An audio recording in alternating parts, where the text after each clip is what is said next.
बगलामुखी माँ कौन है? ये हम वेदों पुराणों में जाते हैं तो इनका मुख्य नाम आता है वल्गा। बलगा। वल्गामुखी प्रति क्षण में कहीं से कहीं तक कुछ भी असंभव कार्य भगवती क्षण भर में क्षीण कर सकती है, इसलिए भगवती को वल्गामुखी कहा जाता है। माँ बगलामुखी को पॉलिटिशियंस की देवी क्यों बोला जाता है? देखिए आजकल बहुत विख्यात है, यूट्यूब वगैरह पर भी चलते रहते हैं, बगलामुखी को राजनेताओं की कुल देवी बोला जाता है, ऐसा वैसा। उसके मुख्य कारण ऐसा है कि माँ बगलामुखी की सही तरीका क्या है उनके पूजा करने का? व्यक्ति आजकल बोलते हैं कि यार पूजा पाठ में कोई दम नहीं है, पूजा पाठ करने से कुछ नहीं होता है। अरे आप उसे उचित प्रकार से तो करो, तब जाकर के वो होगा। हवन अनुष्ठान इत्यादि क्रिया में भी जैसी आपकी समस्या है वैसी आप क्रिया करेंगे, तब जाकर के आपको उसका पूर्ण फल प्राप्त होता है। समझ लीजिए मुझे ये सब चीजें करवानी है, कुछ समस्या है, मैं ये कैसे तय करूं कि जिसके थ्रू मैं करवा रहा हूँ वो सही इंसान है कि नहीं? वो ऐसा तो नहीं कर रहा है कि काम है मेरा 10 रुपए का और ले रहा है मेरे से 100 रुपए। पूर्ण रूप से आप उन पे विश्वास में आइए, तब जाकर के आप उन्हें दक्षिणा पे कीजिए। ऐसे कौन से नियम हैं जो कभी भी टूटने नहीं चाहिए? मदिरा पान ना करें, मांसाहार इत्यादि ग्रहण करते हैं तो वो ग्रहण ना करें। स्तंभन शक्ति क्या है? ये स्तंभन शक्ति आपकी तरफ किसी व्यक्ति ने कोई तंत्र क्रिया करा या किसी व्यक्ति ने आपके घर का बंधन प्रयोग कर दिया, आपके व्यापार का बंधन प्रयोग कर दिया, तो हवन कराना ज्यादा अच्छा है या अनुष्ठान कराना उनका पूरा ज्यादा अच्छा है? इस पे मैं सिर्फ इतना कहूंगा, आजकल सोशल मीडिया इन्फ्लुएंसर्स में इतना ज्यादा क्यों छाए हुए हैं बगलामुखी। बगलामुखी? क्या मैं 1,11,111 रुपए खर्च करके करोड़पति बन सकता हूँ?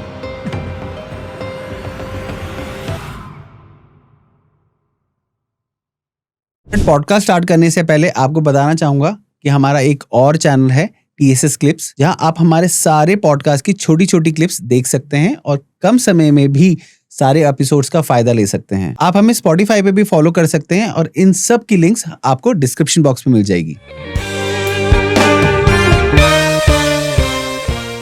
बगलामुखी माँ कौन है? देखिए आजकल माता रानी बगलामुखी नाम से ही पूरे विश्व में प्रख्यात हैं। ठीक है। बाकी यदि हम वेदों पुराणों में जाते हैं तो इनका मुख्य नाम आता है वल्गा। बलगा। बकार कहीं से कहीं तक है ही नहीं, वकार का प्रयोग होता है।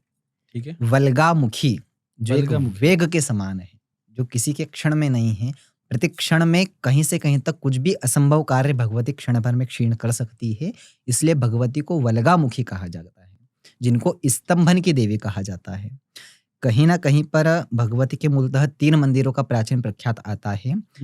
प्रथम नलखेड़ा नगर में है, द्वितीय दतिया में है, तृतीय वनखंडी में है।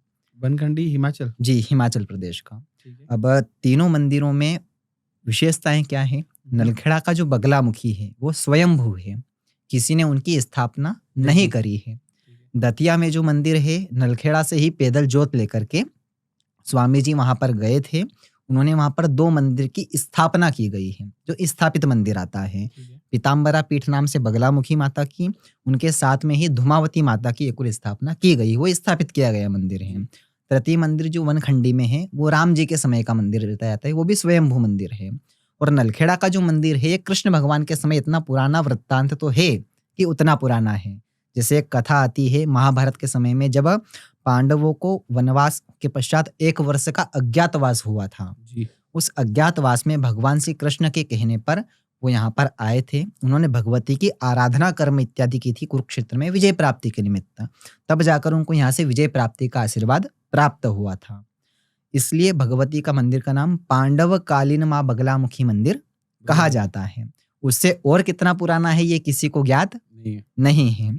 और इस कारण ही वहां पर विजय प्राप्ति के निमित्त ज्यादा ही अनुष्ठान कर्म, हवन कर्म इत्यादि के लिए मंदिर पूरे विश्व में प्रसिद्ध है। माँ बगलामुखी को पॉलिटिशियंस की देवी क्यों बोला जाता है? देखिए आजकल बहुत विख्यात है, यूट्यूब वगैरह पर भी चलते रहते हैं, बगलामुखी को राजनेताओं की कुल देवी बोला जाता है, ऐसा वैसा। उसके मुख्य कारण ऐसा है कि जैसे पहले भी हमारी चर्चा हुई है, बगलामुखी माता जो है ये 10 महाविद्याओं में आती है, और 10 महाविद्या आती है तंत्रों की देवी में। जो पूरे विश्व में तंत्र चलता है, चाहे कोई अघोरी कर रहा हो, कोई ब्राह्मण कर रहा हो, कोई तांत्रिक कर रहा हो, इन 10 महाविद्या में से कोई सी एक महाविद्या से शक्ति लेकर के उसे अपना कार्य संपन्न करना होता है। उसमें 8वें स्थान पर आती है बगलामुखी माता, जिन्हें अष्टम महाविद्या कहा जाता है। और जो नलखेड़ा का मंदिर है वो मंदिर बीच में बसा हुआ है। बहुत सारे भक्तजन भगवती को शमशान वासिनी नाम से भी जाना जाता है। वो क्यों जाना जाता है? क्योंकि नलखेड़ा का जो मंदिर है वो बीच में स्थित है। पूर्व, पश्चिम, उत्तर, दक्षिण चारों दिशाओं में शमशान बने हुए हैं। शमशान के मध्य में भगवती विराजमान होती है। प्लस तीनों जो प्राचीन मंदिर मैंने अभी आपको बताए हैं उसमें नलखेड़ा नगर का ज्यादा महत्व क्यों है, वहां पर ज्यादा लोग क्यों आ रहे हैं? वो इसलिए आ रहे हैं क्योंकि भगवती सभी दूर एक ही रूप में विराजमान है और नलखेड़ा नगर में 3 रूप में विराजमान है। बीच में बगलामुखी है, दाएं में महालक्ष्मी है, बाएं में महासरस्वती है। एक आपके शत्रुओं से आपकी रक्षा करती है, एक आपको बुद्धि विवेक आदि प्रदान करती है, एक आपको धन संपदा आदि प्रदान करती है। और जबकि भगवती तंत्र की देवियों में आती है इसलिए वहां पर 4 विभाग में कर्म मुख्यतः तंत्र का होता है। सात्विक, राजस्व, तामसिक और अघोर। नलखेड़ा नगर में जो क्रियाएं चलती है वो मात्र 2 क्रियाएं चलती है।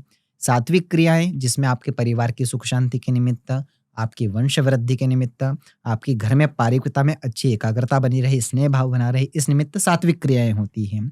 अब राजस्व क्रिया दूसरी क्रिया होती है जिसमें राजकीय विषय के सारे विषय आते हैं, जिसमें भी राजकीय विषय आ गया, जैसे राजनेता फील्ड के लिए हो गया, कोर्ट कचहरी के लिए हो गया, शत्रु पे विजय प्राप्ति के लिए हो गया। जहां भी विजय का पक्ष आ गया, चाहे किसी भी विषय में आप उसे सोच सकते हैं, वहां पर आपको उसका तत्काल प्रभाव देखने को मिलता है। इसलिए राजनेताओं की कुलदेवी बगलामुखी को कहा जाता है। बाकी 2 विषय बचे, अघोर और तामसिक। उनमें अघोर क्रिया और तामसिक क्रिया में मांस, मदिरा, लाल मिर्ची इत्यादि का प्रयोग भी किया जाता है और ये नलखेड़ा नगर में नहीं होता है। इस कारण ये दोनों प्रयोग वहां पर संभव नहीं है। सिर्फ 2 प्रयोग वहां चलते हैं, सात्विक कर्म और राजस्व कर्म। और अघोर तामसिक कर्म तो सामान्य व्यक्ति को सामान्य कार्यों के निमित्त करवाना भी नहीं चाहिए, क्योंकि अगर आप करवाते भी हैं तो उसकी मुख्य श्रृंखला आती है जलती चिता जो होती है। जब चिता का देह संस्कार इत्यादि होता है तो जलती चिता के ऊपर मांस, मदिरा और लाल मिर्ची, इन तीनों चीजों को मिश्रण करके हनुमान बैठक जो होती है वीर मुद्रा, उसमें बैठ करके उस पर आहुति प्रदान की जाती है तो तत्काल आपको उसका प्रभाव देखने को मिलता है। ज्यादा से ज्यादा आप 11 दिवस मान लीजिए, 11 दिवस के अधिक बहुत ज्यादा बता दिया, 11 दिवस भी मैंने आपको, तत्काल आपको उसका प्रभाव देखने को मिलता है। पर देवी खंड में ये स्पष्ट रूप से आता है, कोई व्यक्ति मान लो इस प्रकार की क्रिया करता है, क्योंकि ये भगवती को बाध्य करने की क्रिया है। चाहे भगवती को मंजूर हो या ना हो, आपको हमारा कार्य पूर्ण करना है। ये सब वैसी क्रियाएं हैं। तो भगवती तत्काल आपको उसका परिणाम तो दे देती है, पर आगे जीवन क्षेत्र में आपको नहीं तो आपके आने वाली पीढ़ी को उसका विपरीत परिणाम देखने को मिलता है। इसलिए जितना हो सके इन सब क्रियाओं से दूर बचकर रहना चाहिए। अगर तंत्रोक्त क्रिया करा भी रहे हैं तो ऐसी क्रिया कराएं जिसमें ना तो आपको कोई दुष्परिणाम देखने को मिले, ना आप जो जिससे करवा रहे हैं उस व्यक्ति को कोई दुष्परिणाम देखने को मिले। अब यदि आप प्रेम से भगवती के दर्शन करेंगे, उनको निहारेंगे, उनके मन के भाव आप सामने रखेंगे, तो ही आपकी मनोकामना पूर्ण कार्य होना प्रारंभ हो जाएगा। क्योंकि मान लीजिए यदि आप नलखेड़ा नगर तक पहुंच गए या आपके जहां भी भाव है जिस भी देवी देवता के निमित्त, उनके दर्शन का सौभाग्य आपको प्राप्त हो गया तो 50% तो आपका कार्य वहीं पर हो जाता है। क्योंकि उनकी बिना इच्छा के आप उनके दर्शन कर्म का भी सौभाग्य प्राप्त नहीं कर सकते हैं। और आप वहां तक पहुंच गए हैं तो आप ये मानिए कुछ भगवती की ही इच्छा है कि आपके जीवन में जो समस्याएं चल रही है, जो संकट चल रहे हैं, आपके कार्य क्षेत्र नहीं चल रहे हैं, वो समस्याएं समाप्त होकर के आप प्रगति के मार्ग पे जीवन क्षेत्र में आगे बढ़ते रहें। इस निमित्त भगवती ने आपका चयन किया है कि आपके हाथों उनके निमित्त कुछ कर्म हो जिसका अच्छा परिणाम देखने को आपको मिले। जो बगलामुखी माँ है उनके बहुत सारे फॉलोअर्स हैं। बिल्कुल, ठीक है, बहुत सारे लोग उनको पूछते हैं। तो हम अपनी बात करें तो हमारी माँ के कितने बच्चे होंगे? 2 बच्चे होंगे, 4 बच्चे होंगे। पुराने जमाने की बात करूं 10 बच्चे होंगे। वो 10 बच्चों को देखती थी। तो बगलामुखी माँ इतने सारे लोगों को कैसे देख लेती हैं, कैसे केटर कर लेती हैं? देखिए क्या होता है, जैसे प्रारंभ से हम बात करते आए हैं, आपके मन में भाव होना चाहिए। हम जो यहाँ पर हवन इत्यादि कर्म, अनुष्ठान इत्यादि कर्म करते हैं, 50% हमारी क्रिया उसमें कार्य करती है और 50% आप भगवती के प्रति कितना विश्वास रखते हैं, कितना भाव रखते हैं, वो चीज कार्य करती है। अगर दोनों का समन्वय अच्छा होता है तो आपको शीघ्र ही उसका परिणाम देखने को मिलता है। अब अगर मेरी आप बात करें, मेरे मन में जो भाव है भगवती के प्रति, हमारा नलखेड़ा नगर है। नलखेड़ा नगर कितना छोटा है, वहाँ की जनसंख्या कितनी बड़ी है, उसका जिला आगर है, आगर कितना बड़ा है, फिर अपना उज्जैन विभाग है वो कितना बड़ा है, हम वहाँ से दिल्ली आए हैं, कितना बड़ा मार्ग है। एक पृथ्वी ले लीजिए आप, पृथ्वी हमारी कितनी बड़ी, ऐसी और भी बहुत सारी गैलेक्सियां हैं, गैलेक्सिया कितनी बड़ी, हमारा पूरा ब्रह्मांड कितना बड़ा है। और हम मुझे जहाँ तक ज्ञान प्राप्त हुआ है, जो ब्रह्मांड की रचयिता है, ब्रह्मा विष्णु महेश त्रिदेव जिनको कहा जाता है, जिनने पूरी सृष्टि की रचना करी है, भगवती की भी वो तीनों आराधना करते हैं। जिनकी त्रिदेव आराधना कर रहे हैं बगलामुखी माता की, वो ब्रह्मांड नायिका है। तो उनकी नजर में तो करोड़ों अरबों जो मनुष्य है वो क्षीण मात्र भी नहीं है। और कोई व्यक्ति यदि सोचता है कि यार मैं उनके निमित्त कर्म करने जा रहा हूँ, क्या वो मेरी समस्या का निवारण वहां से होगा या नहीं होगा, पहला व्यक्ति के मन में यही सवाल आता है। तो जो पूरे ब्रह्मांड को चला रही है, उसके लिए आपकी समस्याओं का निर्माण करना कितनी सूक्ष्म बात है, कितनी श्रेणी बात है। बस यह है कि आप मन से अगर एक बार उनसे जुड़ गए, एक भाव आपने रख लिया कि मैं इनके दर पर आया हूँ, मुझे यहाँ से खाली हाथ नहीं जाना है, भगवती को मेरा कार्य पूर्ण करना ही होगा, तो आपको शीघ्र ही उसका अच्छा परिणाम देखने को मिलेगा। और यही एक ऐसा मंत्र है जिसे आप दुनिया में प्रगत मान सकते हैं। एक गुरु सिद्ध गुरु, चाहे कोई देवी हो या देवता हो, मुझे एक के निमित्त कर्म करना है और ऐसा कर्म करना है कि उनकी नजर में जैसे वो पट खोले, सबसे पहले मेरा नंबर आना चाहिए कि पहला ये मेरा भक्त है जो मुझे छोड़ ही नहीं रहा है। और आराधना का सबसे बड़ा क्रिया क्या होती है, जब आप किसी भी फील्ड में आराधना कर्म करना या हवन अनुष्ठान कर्म करना प्रारंभ करते हैं, तो जो आपके जीवन क्षेत्र में समस्याएं आने वाली होती है, वो समस्याएं वहां से समाप्त होकर पहले वो समस्या आ जाती है। अगर आपके 10 दिन अच्छे जाने वाले थे, 11वें दिन वो समस्या आने वाली थी, तो आपकी समस्या पहले दिन आ जाती है। क्योंकि भगवती भी आपकी परीक्षा लेती है कि ये मेरे दर पर आया है, मेरा विश्वास करने के लिए आया है, तो कब तक मेरे ऊपर सदृढ़ रहता है, कितना विश्वास ये मेरे प्रति रखता है। जैसे सुदामा चरित्र में हम कहते हैं, सुदामा जी ने कितने कष्ट उठाए हैं पर उन्होंने कभी भक्ति करना नहीं छोड़ा। श्री कृष्णाय वासुदेवाय का वो जाप निरंतर चलता रहा। तो आज जाकर के हम कितने धनवान उन्हें मानते हैं, कितनी दरिद्र साहब निकले हैं। ऐसे ही व्यक्ति के जीवन में बहुत समस्या आती है। जैसे वो आराधना कर्म प्रारंभ करता है, उसका कार्य होते होते कभी रुक जाएगा, धन की कभी कमी हो जाएगी, पारिवारिक में अशांतियां कभी कभी बन जाएगी, तो वो उसकी परीक्षा की घड़ी होती है। और जिस व्यक्ति ने वहां पर आकर साथ छोड़ दिया कि नहीं यार, मैं इतने आह्वान कर्म कर रहा हूँ, आराधना कर्म कर रहा हूँ, मुझे कुछ नहीं मिल रहा है, इनको छोड़ो, मैं तो भैरव महाराज की या किसी अन्य देवी देवता की आराधना में लग जाऊंगा, तो वो आप छोड़िए, आप खुद के पेड़ पे कुल्हाड़ी मार रहे हैं। ऐसा आप सोचिए कि आपका कार्य पूर्ण होने वाला था, वो आपकी परीक्षा की अंतिम घड़ी थी और वहीं पे छोड़ करके आ गए। मन में एक भाव रखिए, इसके दर पे आया हूँ, अच्छा करेगी तो मेरे लिए अच्छा करेगी, और बुरा भी यदि कर रही है तो कुछ जीवन में इसने मेरे लिए अच्छा सोच कर रखा होगा, इस कारण मेरे जीवन में ये दिन आया है और आगे और अच्छे दिन आएंगे। ऐसा भाव करते हुए उनकी आप आराधना करते रहिए, आपका जरूर ही जो मन में भाव है वो पूर्ण होगा। तो जैसे अभी आपने दतिया के बारे में बात करा, ठीक है, जी, तो माँ बगलामुखी को पीताम्बरा पीठ क्यों बोला जाता है? ये क्या होता है, जैसे अलग अलग देवी होती है, ऐसे अलग अलग देवी के अलग अलग गणेश होते हैं। ठीक सभी है, देवताओं के अपने अपने गणेश होते हैं। ठीक है। जो बगलामुखी माता है उनके हरिद्रा गणेश हैं, हरिद्रा गणेश, जो कि हल्दी से निर्मित हुए हैं। जी, इसलिए भगवती को पीला अति प्रिय है। पीले वस्त्र पहनकर भगवती की आराधना कर्म करना चाहिए, पीली हल्दी की माला से भगवती की आराधना कर्म करना चाहिए, पीला आसन लगाकर सरसों के तेल का दीपक जला करके भगवती की आराधना कर्म करना चाहिए। तब भगवती आपको शीघ्र ही प्रसन्न होती है। वो इसी कारण होती है क्योंकि भगवती के जो गणेश है वो हरिद्रा गणेश है, और इसी कारण भगवती का नाम पीताम्बरा पीठ भी पड़ा है, रखा जी, गया है। जी, ठीक है। तो अगर मैं माँ बगलामुखी के बारे में बात करूं, जी, ठीक है, मेरी उनके तरफ इंक्लिनेशन हुआ और अब मुझे ऐसा लगता है कि ठीक है, माँ की शरण में जाना चाहिए, उनकी पूजा शुरू करनी चाहिए। जी, क्या मेरे बेसिक स्टेप्स होने चाहिए कि जो सबसे पहले मुझे ये चीज करना है, फिर ये करना है, फिर ये करना है, फिर ये करना है? क्या मेरे स्टेप्स होने चाहिए? सबसे पहली बात तो ये कि मान लो कोई व्यक्ति सुनता है तो उसके मन में एक ही चीज आती है कि मेरे को गुरु दीक्षा लेना है और कल से ही मुझे इनका जाप कर्म प्रारंभ करना है। वो सबसे बड़ी गलती होती है। सबसे बड़ी चीज क्या है, आप पहली चढ़ाव चढ़िए, दूसरी चढ़िए, तीसरी चढ़िए, चौथी चढ़िए, तब जाकर के आप उस योग्य बनेंगे कि आप उस महामंत्र का प्रयोग करके भगवती को प्रसन्न करने में सूक्ष्म हो सकें। ठीक है, अब इसमें क्या है, पहले आप स्वयं घर पर या तो किसी ब्राह्मण से हवन इत्यादि कर्म करवाएं या भगवती की आराधना कर्म करें। प्रतिदिन अपने घर पे सरसों के तेल का एक दीपक भगवती के नाम का प्रारंभ करें। 2 महीने, 4 महीने, 6 महीने भगवती के नाम मंत्र का जप कर्म करें। जब आपका शरीर, आपका मानव देह इस योग्य हो जाए कि हाँ, हम उस परम्बा की शक्ति का आवाहन करने योग्य हो चुके हैं, तपस्या करने योग्य हो चुके हैं, आराधना करने योग्य हो चुके हैं, तब आप उनके मूल मंत्र की दीक्षा लेने का प्रयास करें। अच्छा गुरु देखकर दीक्षांत कर्म संपन्न करें और फिर बीज या मूल मंत्र का प्रयोग प्रारंभ करें। तब आपका शरीर उसे झेलने योग्य होगा और आपके कार्य जीवन क्षेत्र में आगे बढ़ेंगे। अब इसीलिए बहुत सारे लोगों के लिए अलग-अलग मनोकामनाओं के निमित्त अलग-अलग प्रकार के प्रयोग किए जाते हैं। ठीक है। चाहे वो हवन के रूप में आप करवाएं या अनुष्ठान के रूप में करवाएं, एक योग्य ब्राह्मण देख करके करवाएं तो उनसे आपका कार्य अच्छा संपन्न होता है और भगवती के आशीर्वाद से आपकी मनोकामना की पूर्ति भी होती है।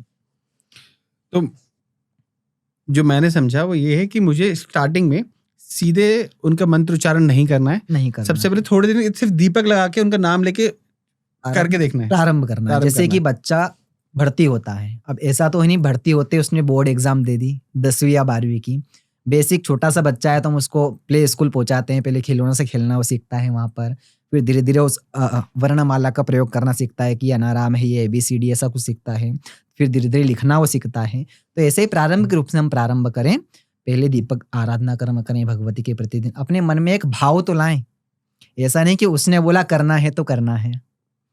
ठीक है। अपने मन में एक भाव आने चाहिए कि नहीं मुझे भगवती का एक कार्य करना है, तो उसके लिए पहले आप स्वयं को तैयार करें। आपने भाव की बात करी, जी अगर मैं माँ की एक पिक्चर देखूं, जी माँ का रूप थोड़ा सा एग्रेसिव है, माँ जीभ काट रही हैं, वो सब चीजें जी। कर रही हैं, ऐसे मेरा कनेक्शन उनके साथ कैसे डेवलप होगा? तो कनेक्शन मैं उनसे क्या, उनसे उनके डर की उनसे पूजा करूं उनकी, या मतलब मैं अपने आप को समर्पित कैसे करूं उनको? जो बगलामुखी माता है, जो पीताम्बरा पीठ दतिया में है, वहां पर उनका रूप है कि लवणासुर नामक राक्षस है, उनकी जिह्वा भगवती पकड़े है, भगवती असुरों को संहारे, माँ अपने भक्तों को तारे।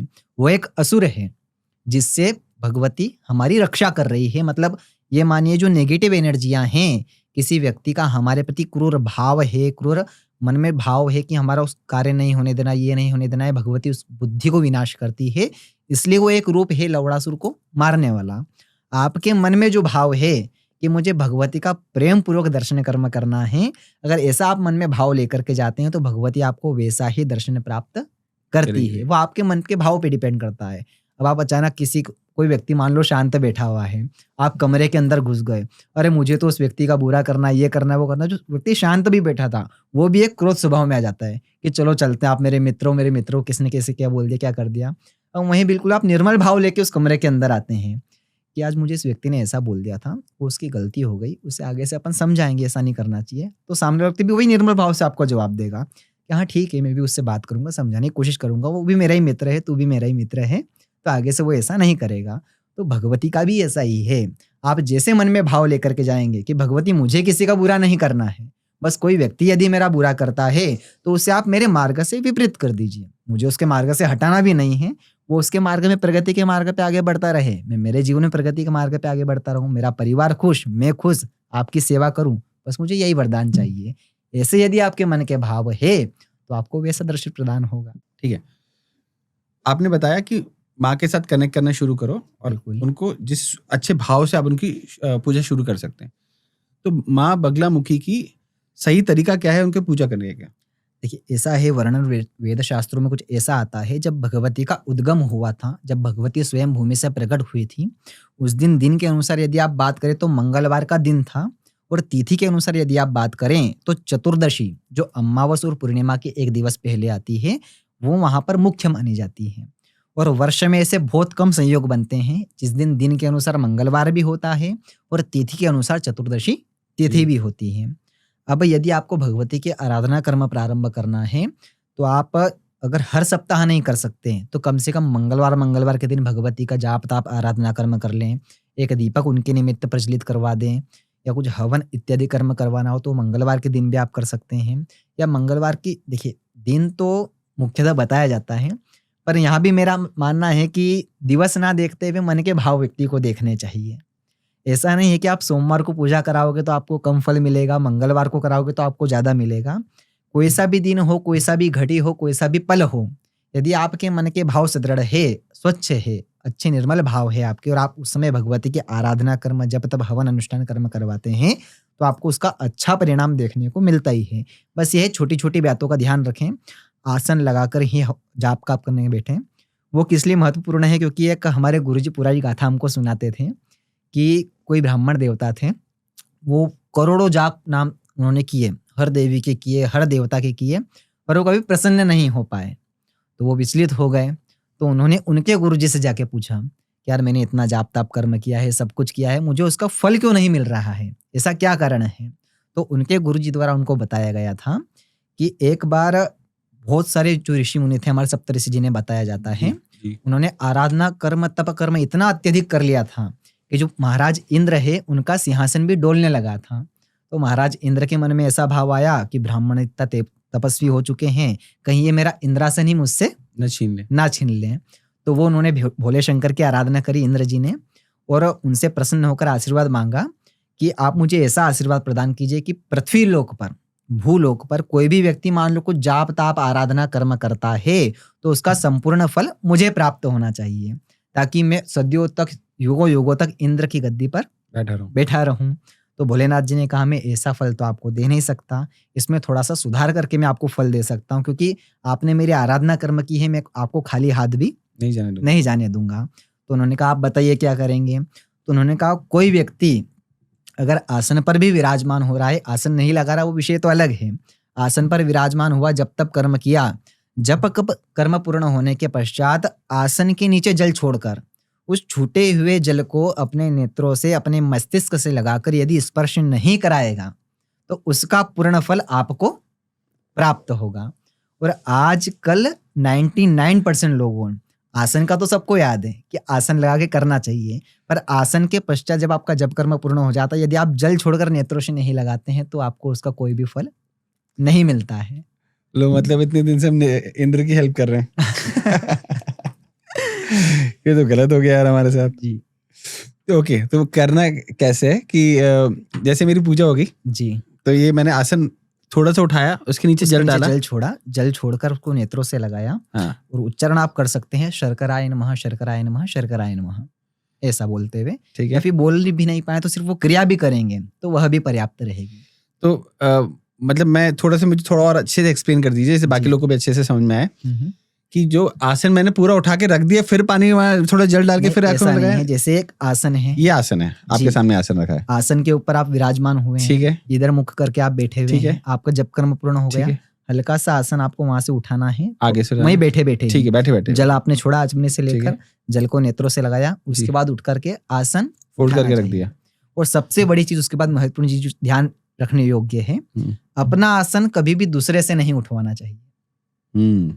आपने जाप ताप कर्म कर लिया, बहुत सारे लोगों ने क्या भूल करते हैं, 70-80% लोगों ने आज के लिए भूल करते हैं कि वहीं आसन रखा है, जल्दबाजी में कहीं भी जॉब पर निकल गए, कुछ कार्य क्षेत्र के लिए लग गए, घर के कार्य में लग गए, वो आसन वहीं पड़ा हुआ है। तो जो व्यक्ति जाकर उस आसन को उठा लेगा उसको उसका फल प्राप्त हो जाता है। तो अपना आसन स्वयं उठा करके एक उचित स्थान पर उसको रखना चाहिए। ये छोटी छोटी सावधानियां बहुत महत्वपूर्ण होती हैं। व्यक्ति आजकल बोलते हैं कि यार पूजा पाठ में कोई दम नहीं है, पूजा पाठ करने से कुछ नहीं होता है। अरे आप उसे उचित प्रकार से तो करो, सही बात है, तब जाकर के वो होगा। तो अगर हम बगलामुखी का अनुष्ठान करवाते हैं जी, तो उसकी सही विधि क्या है?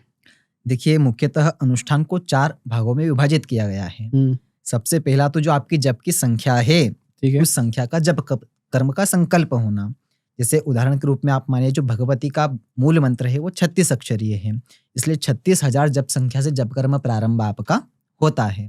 तो सबसे पहले आपने 36,000 जप कर्म का संकल्प दिया, फिर जब वो संकल्प आपका पूर्ण होगा तो उसके 10वें हिस्से का हवन कर्म होता है, जिसे बोला जाता है दशांश हवन।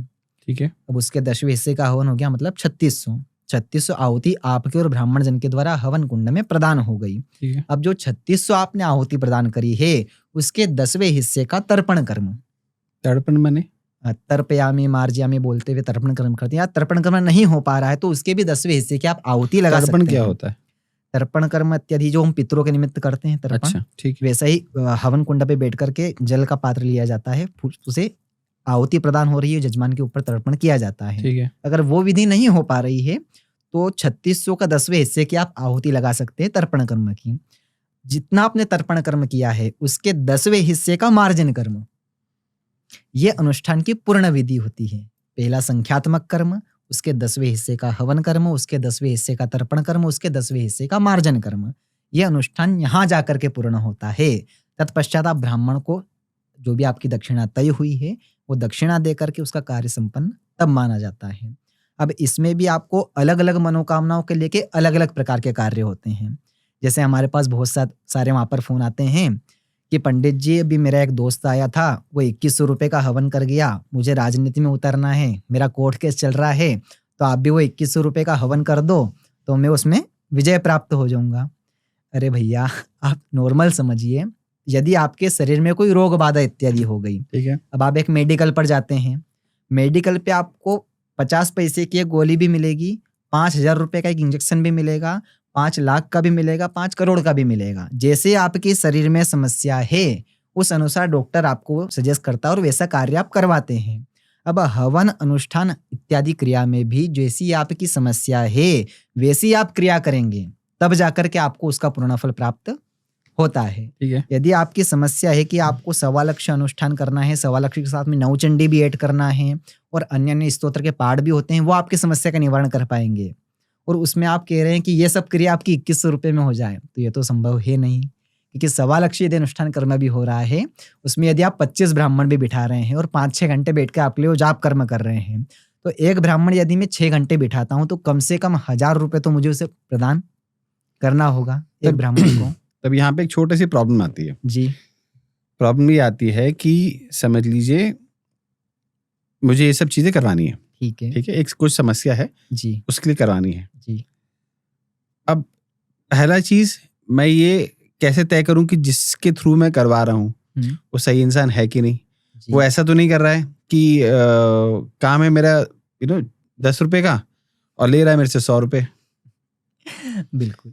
दूसरा, क्योंकि अब उसको 100 रुपए का बिल बनाना है मेरा, जी। उसको अपनी जेब भी भरनी है, तो वो मेरे को बोलेंगे कि भाई मुझे इसको इसमें भी ये भी ऐड करना पड़ेगा, ये भी ऐड करना पड़ेगा, जैसे भी आपने बोला, ठीक है, ये भी ऐड करना पड़ेगा। जी।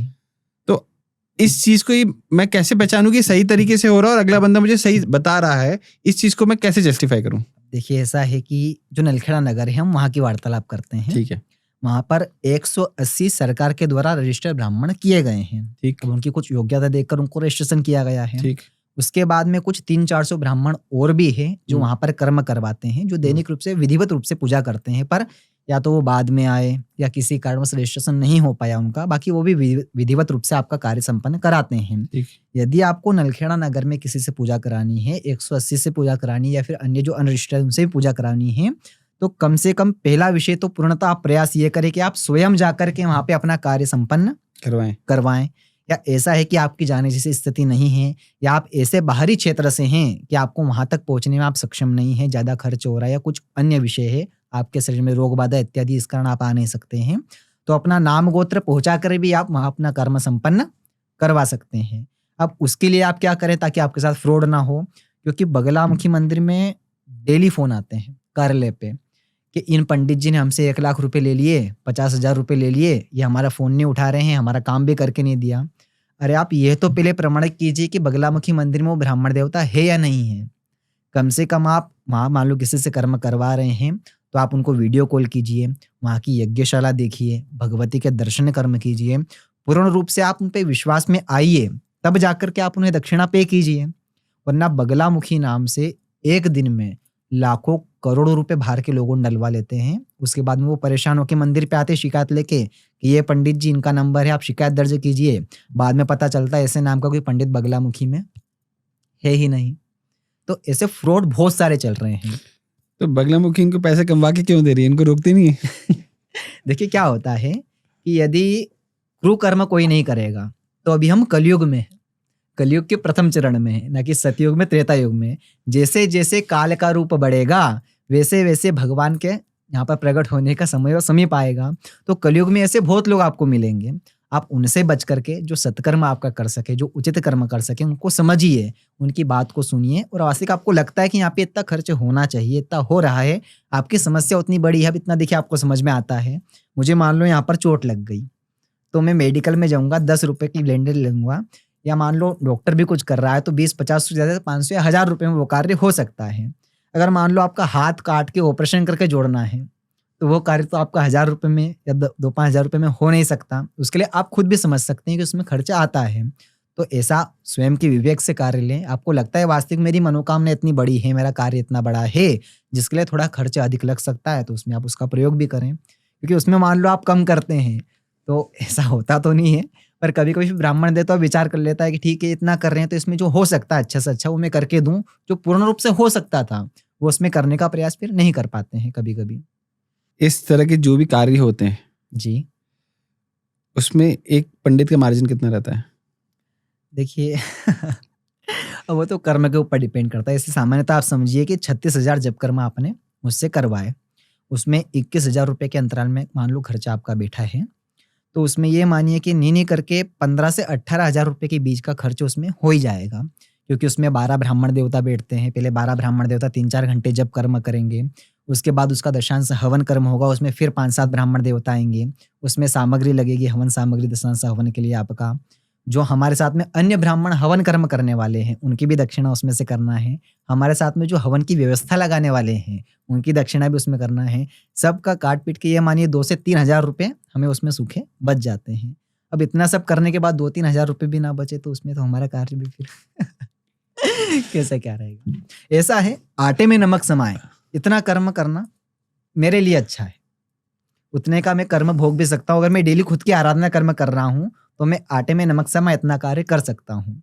अब मैं प्रयास करूँ कि मैं नमक में आटा समा लूँ तो उसका दुष्परिणाम मुझे भी देखने को मिलना है। पर हाँ, ये है कि देखिए क्योंकि ब्राह्मण यदि कुछ कर्म कर रहा है, तो उसकी आय का स्रोत क्या है? यही है जजमान की वो पूजा करेगा, उसे 2 पैसे जो देगा, उससे उसका घर घर का क्षेत्र पूरा चलता है। उसके ऊपर भी कुछ ज़िम्मेदारियाँ उसके माता-पिता हैं, उनके बालक-बालिका हैं, उनकी धर्मपत्नी है, उनकी भी कुछ आस होती है। तो वो सब पूर्ण करने के लिए कुछ राशि लेना होता है। पर ऐसा अत्यधिक भी ना हो और कम भी ना हो, ऐसा आप तय करके उन्हें दे सकते हैं। तो अभी आपने जस्ट अनुष्ठान की बात करी। जी, अब कुछ लोग बोलते हैं कि नहीं हवन कराना चाहिए। जी। तो व्हाट इज़ बेस्ट? हवन कराना ज़्यादा अच्छा है या अनुष्ठान कराना उनका पूरा ज़्यादा अच्छा है?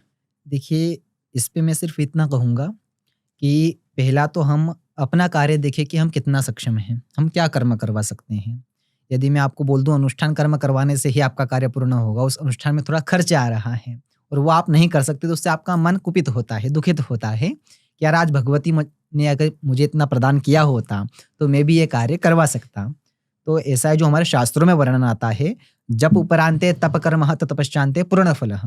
अगर जप कर्म के पश्चात आपका हवन कर्म हो रहा है, जिसे अनुष्ठान कर्म बोला जाता है, तब जाकर के आपको उसका पूर्ण रूप से फल प्राप्त होता है। होता है। अब हर व्यक्ति इतना सक्षम नहीं हो सकता है कि अनुष्ठान कर्म करवा सकें, तो उनके निमित्त फिर हवन कर्म के प्रयोग निकले हैं। जैसे कि बोला जाता है फूल नहीं तो पाखड़ी, कुछ भी भगवती या देव के निमित्त अर्पण होना चाहिए। ठीक है। तो उनके निमित्त फिर हवन कर्म के प्रयोग है, जो सामान्य सूक्ष्म से सूक्ष्म दक्षिणा में पूर्ण हो जाते हैं। उनके मन के भाव ही ऐसे होते हैं कि अनुष्ठान की उनका आवश्यकता ही नहीं होती है, हवन कर्म में उनका कार्य पूर्ण हो जाता है। पर ऐसा है कि आप सक्षम भी हैं, तो फिर आपको अनुष्ठान कर्म ही करवाना चाहिए, क्योंकि वो विधिवत भी होता है, उसका प्रयोग प्रभाव भी अच्छा देखने को मिलता है। ठीक है, अभी आपने अनुष्ठान की और इतनी बातें करी। जी, आजकल एक इंटरनेट पे बहुत ज़्यादा ट्रेंड चल रहा है, बाकायदा फेसबुक पे एड्स चला के जी, बताते हैं कि फलाना-फलाना डेट को फलाना-फलाना चीज़ें होने वाली है। जी, और उस दिन आप 1300 रुपए के 11,000 के, 21,000 के, 1,11,111 रुपए का जी, आप अनुष्ठान करवाएँ और आपको ये मिलेगा, वो मिलेगा और आपकी लाइफ में ऐसी-ऐसी चीज़ें हो जाएँगी। प्लस हम आपके पास एक घर पे एक किट भेजेंगे जिसमें एक प्रसाद होगा, उसमें उनकी 3-4 चीज़ें और होंगी और जी। उससे आपको लाइफ में सुख समृद्धि मिलेगी। तो मेरा प्रश्न ये है कि क्या मैं 1,11,111 रुपए खर्च करके करोड़पति बन सकता हूँ? अब देखिए आपने जो क्वेश्चन किया है बहुत अच्छा क्वेश्चन है।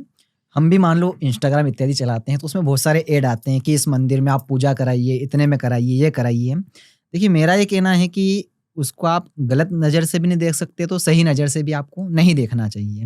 क्योंकि यज्ञ हवन कर्म का जो मूल महत्व होता है, वो महत्व ये होता है कि जो आपकी एक कुंड की परिधि है, उस कुंड पर आपकी गोत्र के अलावा कोई और गोत्र का व्यक्ति बैठ कर के कर्म करता है, तो आपको उसका परिणाम नहीं मिलता है। ठीक है। जैसे पुराणों में वर्णित है, एक कुंड पर एक ही गोत्र के परिवार के, फिर भले आप उसमें 20 जने बैठ जाइए, बैठ करके हवन कर्म करेंगे तब ही आपको उसका पूर्ण फल प्राप्त होता है। यदि आपने विवाह के पश्चात अपनी बहन को भी उस पर बिठा दिया, तो भी आपको उसका परिणाम नहीं मिलेगा, क्योंकि विवाह के पश्चात आपकी दीदी का गोत्र वो चेंज हो गया। हम्म, जो आपके जिया जी उनका जो गोत्र जी लगता है जी वो गोत्र के वो हो जाते हैं। जी तो एक कुंड पर एक गोत्र के निमित्त ही कर्म होना चाहिए। और ये बहुत सारे एप्लीकेशन वाले क्या करते हैं, आप सबके संकल्प इत्यादि ले लिए एक साथ में, सबके निमित्त आहुति लग गई, यंत्र सिद्ध हो गए, आपके घर तक पहुंच गए, बल्कि ये उचित नहीं होता है। इससे तो अच्छा, मैंने पहले भी आपसे कहा है, स्वयं जाकर के कर्म करवाएं, या स्वयं जाकर नहीं करवा रहे हो तो वीडियो कॉल के थ्रू कम से कम 5-10 मिनट आप उस कर्म को देखें कि कम से कम मेरा ही कर्म हो रहा है और उचित प्रकार से हो रहा है। वरना इससे जो कर्म करने वाले ब्राह्मण हैं, जैसे मैं खुद हूँ, मेरे पास विदेशों से भी क्लाइंट आते हैं, जजमान आते हैं कि आपको हमारा कार्य करना है। अब कोई व्यक्ति कनाडा से मान लो नलखेड़ा आके कर्म करवाएगा तो 1 लाख 2 लाख 3 लाख तो उसके यूं ही खर्चे हो जाते हैं। उससे अच्छा वो सोचता है मैं ऑनलाइन के माध्यम से कर्म करवाऊं। तो जब उनका संकल्प होता है तब भी वीडियो कॉल पर वो ऐड होते हैं। देखिए 10-12 घंटे तो कंटिन्यू कोई ऐड हो नहीं सकता, तो जो मेन चीज़ है उसमें ऐड होकर के वो कर्म करवाएं। उसके बाद जब उनका हवन कर्म का संकल्प होता है तब वह ऐड होते हैं। बाकी के वीडियो वगैरह हम बनाकर उनको व्हाट्सएप के थ्रू सेंड करते हैं। तो कम से कम आप ये निश्चित करें कि उस हवन कुंड पर सिर्फ आपका ही कर्म चल रहा है, क्योंकि आप मान लो 1100 या 2100 रुपये भी दे रहे हैं, जैसे नलखेड़ा नगर में तो मिनिमम 2100 रुपये से प्रारंभ होता है आपका, तो वो दे रहे हैं तो आपका वो सही उसका उपयोग हो, कम से कम आपके निमित्त वो खर्च तो हो। वरना 50, 100, 500, 1000 जाने के सब दक्षिणा डलवा लिया आपसे, ऑनलाइन आपका कार्य कर दिया, एक ही हवन में सबके हो गए और सबके घर पे पार्सल पहुंच गए। उससे ना तो आपको कोई फल मिला, बस ये है कि जो व्यक्ति था जिसके पास वो गए वो माला माल हो गए। इससे पंडित बदनाम होते हैं फिर कि हमने कर्म तो करवाया पर उसका फल हमको नहीं मिला। अब जब उचित प्रकार से होगा ही नहीं फल, बस ये है कि भोजन आपको दिखा दिया कि ये भोजन है, देख लिया, थाली वापस आपके सामने से हटा दी, तो आपके शरीर को एनर्जी कहाँ मिलेगी? जब तक वो भोजन ग्रहण नहीं होगा तब तक एनर्जी नहीं आएगी। तो आप कर वो आपके नाम गोत्र से होना चाहिए, तब आपको उसका फल देखने को मिलता है। अब अभी माँ बगलामुखी के बारे में आप सब चीजें बता रहे हैं जी। कई बार ऐसा होता है कि कुछ नियम हमसे कैरी फॉरवर्ड नहीं हो पाते हैं, नहीं कर पाते हैं हम। जी। तो ऐसे कौन से नियम हैं जो कभी भी टूटने नहीं चाहिए? देखिए ऐसा है कि मान लो बगलामुखी के निमित्त आपका कुछ हवन कर्म या अनुष्ठान कर्म इत्यादि हो रहे हैं, तो कम से कम 36 दिवस तक आप मदिरापान यदि करते हैं तो मदिरापान ना करें, मांसाहार इत्यादि ग्रहण करते हैं तो वो ग्रहण ना करें। पहला तो प्रयास करें इन चीज़ों का आप त्याज्य कर सकें। जो संकल्प आपका होता है उसमें आप ये मन के भाव लें कि मैं आज के बाद इन दोनों चीज़ों का ग्रहण इत्यादि नहीं करूँगा। और फिर भी नहीं हो सकता है तो कम से कम 36 दिवस का समय, क्योंकि जैसे अब बहुत सारे जजमानों का हमारे पास फ़ोन आता है कि पंडित जी हमको आज हवन करना है तो कितने दिन में इसका परिणाम देखने को मिल जाएगा। तो देखिए ऐसा नहीं होता है, यह आपके मन के भाव के ऊपर डिपेंड करता है। और फिर भी यदि आप इस विषय में समझना चाहें तो कम से कम 36 दिवस का समय इसकी एनर्जी एक्टिवेट होने में लगता है। 36 दिवस मतलब 36 दिन? जी, 36 डेज का समय इसकी एनर्जी एक्टिवेट होने में लगता है। उसके बाद इसकी मूल प्रभाव दिखाना प्रारंभ करता है। उसके बाद आपको इसका धीरे धीरे अपने जीवन में परिवर्तन देखने को मिलता है।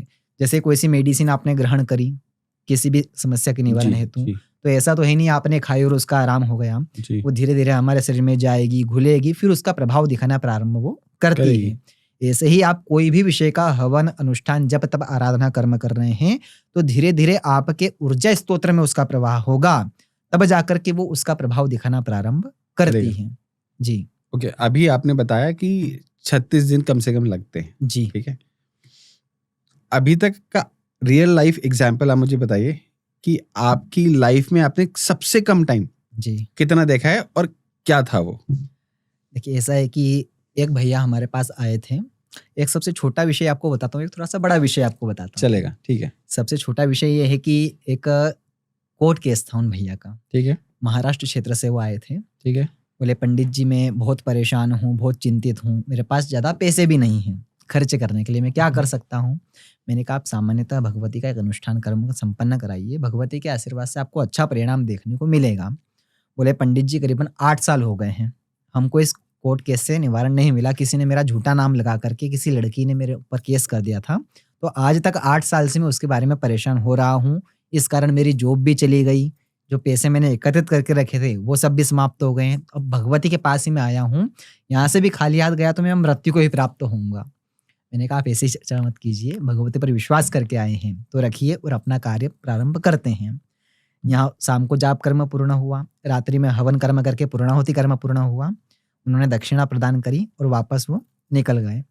अब महाराष्ट्र की बाउंड्री में प्रवेश ही करने वाले थे, उस दिन उनका केस अगले दिन पे था, तो उनके वकील का फ़ोन आया कि कल केस में आपका होना अति आवश्यक है, कल रिजल्ट सुनाने का दिन है। बोले 8 साल तो हो चुके हैं वकील साहब और कितना लंबा केस चलेगा। बोले मैं मेरी तरफ से प्रयास कर रहा हूँ, पर इस बार देखते हैं, जितना जल्दी हो सके हम इसको ख़त्म कर देंगे। अब अगले दिन पेशी हुई, वहाँ पर वो गए, तो जैसे ही वो जाके वहाँ पे खड़े हुए, भगवती की ऐसी असीम कृपा प्राप्त हुई कि शाम को जब कोर्ट बंद होता है 5 बजे के आसपास, तब तक जज ने ऐसा फैसला सुना दिया कि आपको केस से बाइज्जत बरी किया जाता है। अब वो कर्म पूर्ण हुए, 24 घंटे भी पूर्ण नहीं हुए थे, पर ऐसा वो मन में भाव लेकर के आए थे कि मैं माँ तेरे दर पे आया हूँ, तो यहाँ से खाली हाथ नहीं जाऊंगा, अब तेरा ही एक विश्वास बचा है। तो वो भगवती से इतने कनेक्ट हो गए थे कि उनको तत्काल ही उसका प्रभाव देखने को मिल गया। अब ऐसा ही एक और विषय इसमें आता है कि एक बालिका के ऊपर तंत्र क्रिया करके रखी थी। ठीक है। एक व्यक्ति ने एक लड़के को उस लड़की के साथ विवाह करना था, लड़की के घर वाले एक्सेप्टेड नहीं थे, तो उन्होंने मना कर दिया, तो लड़के ने लड़की के ऊपर तंत्र क्रिया करा दी। अब उस लड़की ने 1 माह तक कुछ भी ग्रहण नहीं किया, एक अन्न का दाना भी ग्रहण नहीं किया। इस कारण शरीर पूरा सूखा गया, कुछ खाने पीने को मन नहीं करना, किसी से बात करने को मन नहीं करना। उसके बाद उनका बस यही था कि मुझे उस बालक के साथ जाके विवाह करना है। बार बार मन में ऐसे ही भाव आते थे। अब कहीं पे उन्होंने ब्रॉडकास्ट पे कुछ वीडियो देखा मेरा, संपर्क किया, संपर्क सूत्र उसमें थे। बोले पंडित जी ऐसा विषय है, आप बताइए क्या करना चाहिए। तो मैंने उनको 10 दिवसीय एक प्रयोग होता है जो महाविशेष प्रयोग होता है, जिसे सर्वार्थ सिद्धि यज्ञ कहा जाता है। तो वो कर्म का मैंने उनको सजेस्ट किया। उसमें कुछ राशि भी थोड़ा सा अत्यधिक लगती है क्योंकि कर्म ऐसा होता है। तो वो बोले ठीक है पंडित जी। तो जो 2 बालिका थी उनकी, दोनों बालिका के विवाह के निमित्त जो उन्होंने धीरे धीरे करके पेमेंट एकत्रित किया था, वो पूरा पेमेंट लेकर के वो मेरे पास में वहाँ पर आ गए। बोले पंडित जी हमको पैसे का कोई मोह नहीं है, आप जितना बोलेंगे हम उतनी दक्षिणा आपको यहाँ पे प्रदान करके जाएंगे, बस इस समस्या का निवारण आप कर दीजिए। अब उनके निमित्त कर्म प्रारंभ हुआ, 10 दिवसीय कर्म वहीं चला, वहीं भगवती के शरण में लेकर के 10 दिवस उन्होंने व्यतीत किए। कार्य पूर्ण हुआ, पूर्ण होने के पश्चात वो घर पे गए और 1 से 1.5 माह के अंदर अंदर उनकी बालिका के अंदर परिवर्तन दिखना उनको धीरे धीरे प्रारंभ हो गया। आज की तारीख में कंडीशन यह है, उस बालिका का उस पर से पूरा तंत्र समाप्त हो चुका है, वो बालिका का कहीं और विवाह भी तय हो चुका है, सगाई भी संपन्न हो चुकी है। उनके पिताजी का फोन आया था कि आपको विवाह में अवश्य करके पधारना है। भगवती के आशीर्वाद से इतना अच्छा परिवर्तन उनको देखने को मिला है कि आज उनका व्यापार भी अच्छा चलता है, बालिका पूर्ण रूप से स्वस्थ भी हो गई है, उसका विवाह भी तय हो गया है। भगवती ने सब कुछ उनको प्रदान किया है। सबसे बड़ी चीज है आप अच्छे मन से वहां पर आएंगे और ये भाव रहेगा कि मेरी ओर से जो कर्म मुझे करना है भगवती, वो मैं संपन्न करूंगा। इसका क्या फल देना है, कब देना है, कितना देना है, ये आपके ऊपर है। तो आपको शीघ्र ही उसका अच्छा फल देखने को मिलता है। ठीक है। माँ बगलामुखी की इतनी बात हो रही है जी, तो एक टर्म बहुत ज्यादा यूज किया जाता है कि स्तंभन शक्ति। जी, क्या है ये स्तंभन शक्ति? स्तंभन शक्ति क्या होती है कि आपकी तरफ किसी व्यक्ति ने कोई तंत्र क्रिया करा दी, या किसी व्यक्ति ने आपके घर का बंधन प्रयोग कर दिया, आपके व्यापार का बंधन प्रयोग कर दिया, तो जिस क्रिया से उसका निवारण किया जाता है उसको स्तंभन शक्ति बोला जाता है। और बगलामुखी को स्तंभन की अधिष्ठात्री देवी कहा जाता है। अगर इनका कोई व्यक्ति कार्य करवा रहा है तो आपके घर में, आपके व्यापार पर, आपके परिवार पर किसी प्रकार की कोई तंत्र बाधा, मंत्र बाधा, यंत्र बाधा इत्यादि की गई हो तो उसका शीघ्र ही आपको निवारण देखने को मिलता है। स्तंभन अर्थात होता है आपकी तरफ मैंने किसी प्रकार का कोई चीज का प्रहार किया। ठीक है। जैसे कि महाभारत में वर्णन आता है बारबरिक, जी, खाटू श्याम जी नाम से आजकल हम जानते हैं, जी, जी, जो उनके पास 3 बाण प्राप्त थे। जी। पहले तो वर्णन आता है कि महाकाली की आराधना से उनको प्राप्त हुए थे, और कहीं ना कहीं ऐसा वर्णन भी आता है कि बगलामुखी की आराधना के पश्चात ही उनको स्तंभन, मतलब पहले चिन्ह से अपने जो उनके पक्ष में उनको चिन्हित करना, दूसरे चिन्ह थे जो उनके पक्ष में नहीं है, विरुद्ध है, उनको चिन्हित करना, और तीसरे बाण से एक ही क्षण में जो विरुद्ध है, जो विपक्ष में है, उन सबको समाप्त कर देना, इसको स्तंभन बोला जाता है। ऐसे ही बगलामुखी की क्रिया कार्य करती है। जो आपके विरुद्ध विचार करते हैं, जो आपके विरुद्ध कार्य करने के लिए अपने कदम को आगे बढ़ा रहे हैं, भगवती वहीं पे उन्हें स्तंभ ही कर देती है। वो आपका अच्छा नहीं चाहते हैं तो आपका बुरा भी नहीं नहीं कर सकते हैं और आप प्रगति के मार्ग पे जीवन क्षेत्र में आगे बढ़ते रहते हैं। बट वो क्या कंसेप्ट है कि लोग बोलते हैं कि लाल मिर्च लाओ, उसका हवन कर दो और सब चीज सॉर्ट हो जाती है। देखिए, बगलामुखी में कहीं से कहीं तक सात्विक और राजस्व क्रिया में तो लाल मिर्ची का वर्णन नहीं है। नहीं आता है। तामसिक और अघोर में आता है, पर जो नलखेड़ा में क्रियाएं होती है उसमें कहीं से कहीं तक लाल मिर्ची का प्रयोग नहीं होता है। कुछ लोग करते हैं वहां पर, मेरा मन नहीं कहता है कि करना चाहिए, इसलिए मैंने आज तक कोई जजमान का प्रयोग नहीं किया है लाल मिर्ची का, ना ही भविष्य में कभी होगा। क्योंकि क्या है, जो यज्ञनान की वेदी होती है, मेरा ऐसा मानना है कि उसमें जो आहुति प्रदान होगी वो उनका भोजन है। वो भोजन के रूप में हम जो आहुतियां प्रदान कर रहे हैं, भगवती के निमित्त कर रहे हैं, तो उसमें जितनी अलग अलग प्रकार की दिव्य औषधियां हमारे पास है, नागर मोथा आप ले लीजिए, कपूर कासली आप ले लीजिए, अलग अलग प्रकार की मिष्ठान है, मिठाइयाँ आप ले लीजिए, वो आप उसमें प्रदान कीजिए। क्योंकि आपके मन में ऐसे कोई भाव है ही नहीं कि मुझे किसी का नाश करना है, किसी का विनाश करना है, तो ऐसी सामग्रियों का भी प्रयोग क्यों हो? सामग्री का भी प्रयोग आपकी मनोकामना के अनुसार, आपकी क्रिया के अनुसार किया जाता है। तो उसमें जितना हो सके उतनी अच्छी सामग्री का, और जहाँ पर वर्णन हो कि वास्तविक इस क्रिया के लिए इस सामग्री का प्रयोग करने से उसका निवारण होगा, उसका आप प्रयोग करें। जैसे कि काली मिर्ची का प्रयोग दुर्गा सप्तशती में आता है। रोग बाधा और शत्रु स्तंभन के लिए काली मिर्ची का प्रयोग दुर्गा सप्तशती में स्पष्ट रूप से वर्णन किया गया है। ऐसे ही शत्रु बाधा निवारण के लिए, मतलब अर्थात कोई हमारे कार्य में विघ्न दे रहा है, वो हमारे मार्ग से विपरीत हो जाए, इस निमित्त आप गोरख मुंडी का प्रयोग कर सकते हैं, नागफणी का प्रयोग कर सकते हैं, ऐसी और भी नागर मोथा करके औषधि आती है उसका प्रयोग कर सकते हैं। किसी के स्तंभन के लिए हड़ताल, पहली हड़ताल करके आता है, जो आपके राजनीति विजय, कोर्ट कचहरी विजय, शत्रु बाधा विजय के निमित्त मुख्य रूप से प्रयोग की जाती है, उस हड़ताल का आप प्रयोग कर सकते हैं। ऐसे भिन्न भिन्न प्रकार की औषधियाँ जिनका वर्णन भी है कि ये करने से आपका ये निवारण होगा, उन प्रयोग करें आप, वो ज़्यादा उचित होगा, ना कि भेड़ चाल चलते हुए।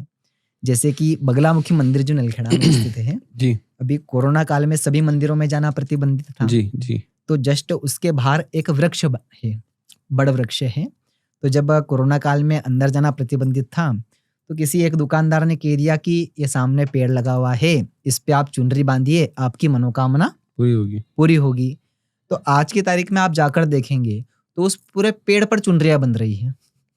किसी को ये नहीं पता है चुनरी क्यों बांधना है, क्या करना है, बस उस व्यक्ति ने चुनरी बांध दी तो मुझे भी जाकर चुनरी वहां पर बांधना है। ऐसा ही जो क्रियाएं होती आ रही है वो मत कीजिए, जो वास्तविक में होना चाहिए और वो किस कारण हो रही है इस पे थोड़ा शोध कीजिए, उसके बाद उसे पूर्ण कीजिए। जैसे कि हमारे बहुत सारी जगह पर बलि प्रथा का वर्णन भी आता है। बलि प्रथा में ऐसा कहीं से कहीं तक वर्णन नहीं है कि आपको किसी जानवर की बलि प्रदान करना है। जो हमारे वेद और शास्त्रों में वर्णन आता है, बलि अर्थात जो आपके मन के दुख भाव है, आपके मन के कुभाव है, आपकी जो अंदर की सारी नेगेटिव एनर्जी है, उनका त्याग करना है। अगर आप कोई व्यसन करते हैं, मदिरापान हो गया, मांसाहार हो गया, किसी के मन में कुपित भाव आपके मन में है, उनका त्याग करना, उसको बलि प्रथा कहा जाता था। पर धीरे धीरे वो कन्वर्ट करके बकरियों पर आ गई, भैंस इत्यादि पर आ गई, जबकि ऐसा नहीं है। दुर्गा सप्तशती में स्पष्ट वर्णन है बलि प्रथात अर्थात आपके मन के जो कुपित भाव है उनका नाश करना, उनको त्यागना। और फिर भी यदि बलि आपको प्रदान करना है तो उसमें एक और वर्णन आता है, भूरा गोला नाम शायद आपने सुना होगा, जो एक फल आता है जिसे हम ग्रहण करते हैं, क्या बोलते हैं उसको, तरबूज। जी, तरबूज जैसा एक फल होता है जी, उसकी आप बलि प्रदान कर सकते हैं। यदि आपने मन में संकल्प कर लिया कि मुझे बलि देना है तो उसकी बलि भी मान्य की जाती है। तो आपको किसी जानवर की बलि देने की आवश्यकता नहीं रहेगी। दुर्गा सप्तशती में उसका प्रयोग भी होता है, यदि आप उसके पाठ कर्म करवाते हैं तो उसका प्रयोग उसमें होता है। ठीक है, आपने इतनी सारी चीजें बताई कि बगलामुखी की पूजा करने से क्या क्या चेंजेस आ सकते हैं जी। बट एक आम इंसान उनकी पूजा करके किस तरह से अपने लाइफ में चेंजेस लेके आ सकता है? ठीक है, देखिए इसके निमित्त क्या होता है कि व्यक्ति के मन में बहुत भाव होते हैं कि मैं भी बड़ी बड़ी गाड़ियों में घूमूं, मेरे बच्चे भी बड़े बड़े हॉस्टल इत्यादि में रहें, बड़े बड़े कॉलेज इत्यादि में संपन्न हो, अच्छी डिग्रियां ला सकें, अच्छा अध्ययन पूर्ण हो सके, उनकी जो धर्मपत्नी होती है उनके मन के जो भाव होते हैं मैं उसे पूर्ण कर सकूं। उसके लिए सबसे पहली चीज़ लगती है आय, और दूसरी चीज़ लगती है कि कोई अगर आप प्रगति कर रहे हैं, कोई व्यक्ति उसमें अड़चन दे रहा है, तो वो आपके मार्ग से विपरीत हो जाए। ये 2 चीज़ों का मूल महत्व रखा जाता है।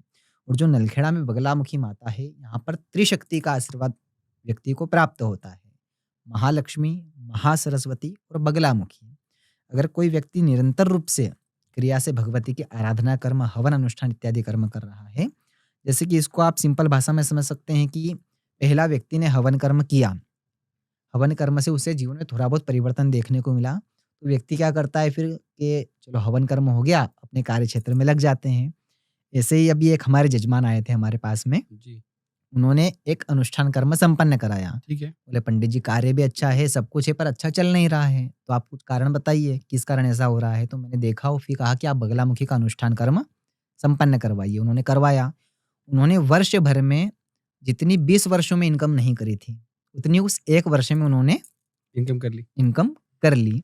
अब मैंने उनसे कहा था आपको थोड़ा भी परिवर्तन देखने को मिलता है, तो आपको वापस इसकी जो अगली स्टेप की पूजा होती है, मूलतः 6-7 भाग होते हैं बगलामुखी की पूजा के, उसको आप फॉलो करते हुए आगे बढ़िएगा। क्योंकि जैसे-जैसे व्यक्ति बढ़ता है, लोगों की नज़र में खटकना भी प्रारंभ होता है, तो उसे नीचे गिराने के लिए भी बहुत सारे लोग तैनात खड़े हो जाते हैं। तो भगवती उनसे भी हमारी सुरक्षा करे, इस निमित्त हमें कुछ ना कुछ भगवती से कनेक्टिविटी रखना आवश्यक है। होता है। तो उन्होंने नहीं आए। फिर वर्ष भर पूर्ण होने के पश्चात अभी करीबन 4 से 5 माह पहले उनके एक गोडाउन पे इनकम टैक्स की छापा पड़ गया। छापा पड़ गया। करोड़ों रुपए उनके गोदाम से चले गए। बरामद हो गए और उनके ऊपर केस लग गया। दौड़ते-दौड़ते वो मंदिर आए।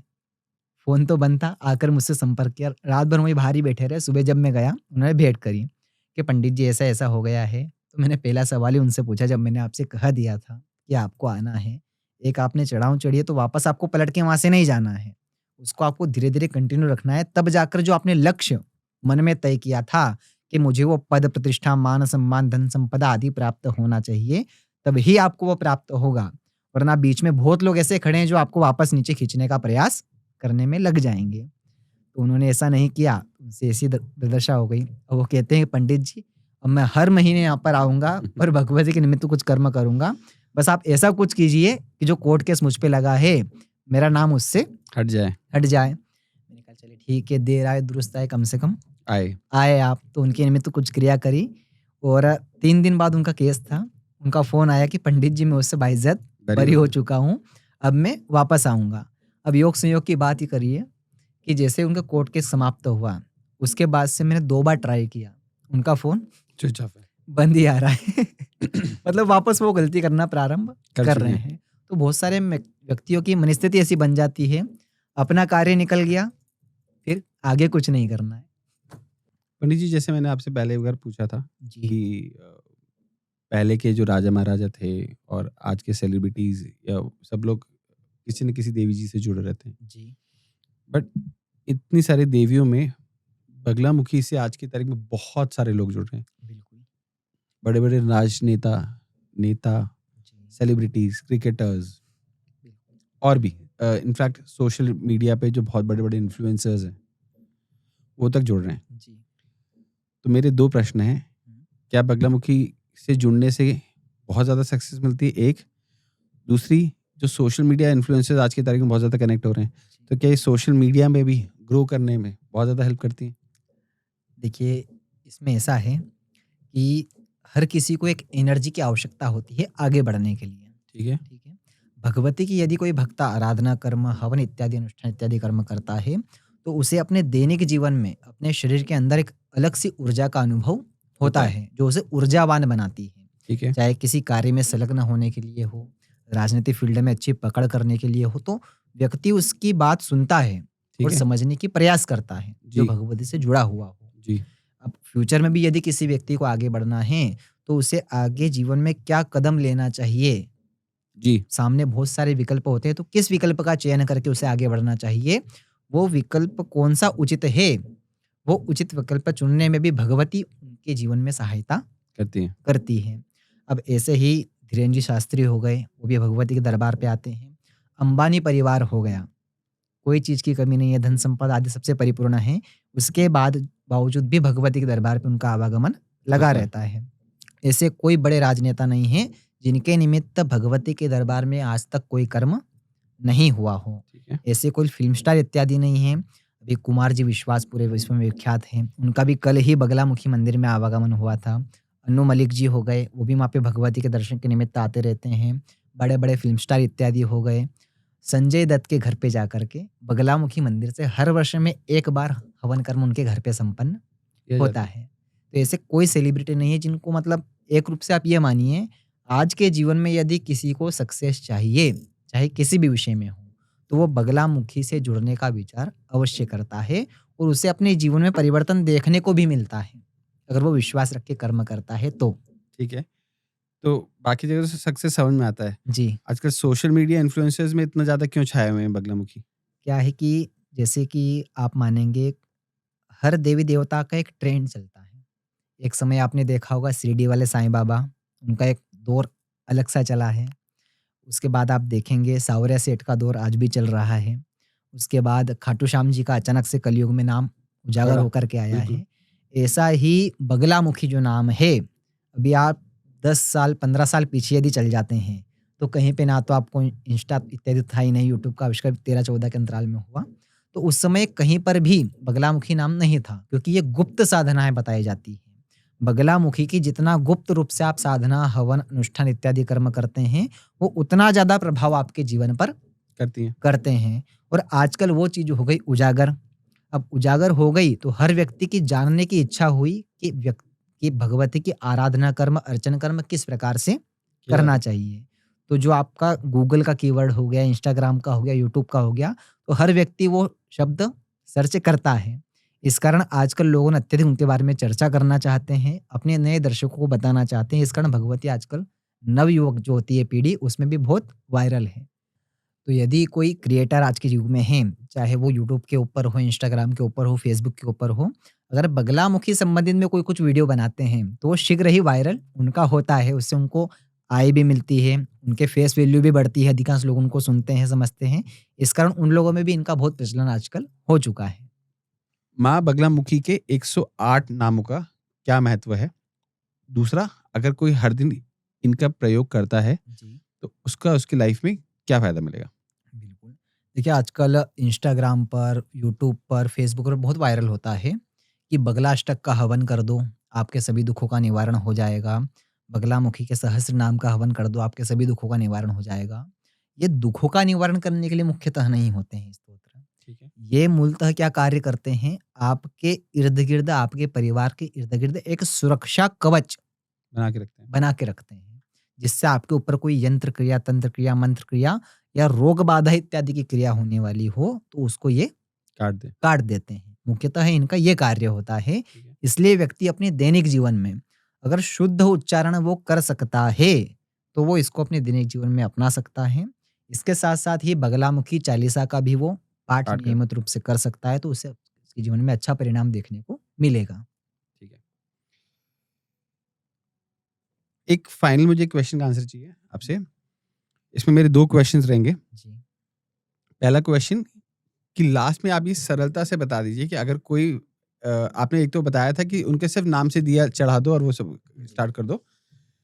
अगर एक सिंपल सी कोई पूजा करना चाहे, जो कि वो आज से ही शुरू कर सकता है, तो वो कौन-सी पूजा है?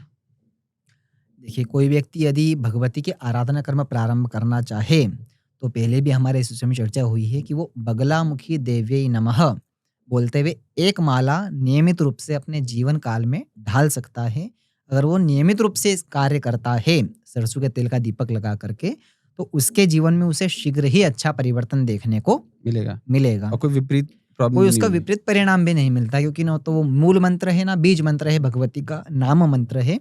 उससे आप उनकी आराधना कर्म प्रारंभ कर सकते हैं। कितने सा टाइम तक करना पड़ेगा इसको? देखिए ऐसा है कि यदि व्यक्ति को 10 रुपए खर्च करने में 1000 रुपए का फ़ायदा हो रहा है, तो वो 10 रुपए खर्च करने में विचार नहीं करेगा। नहीं करता है।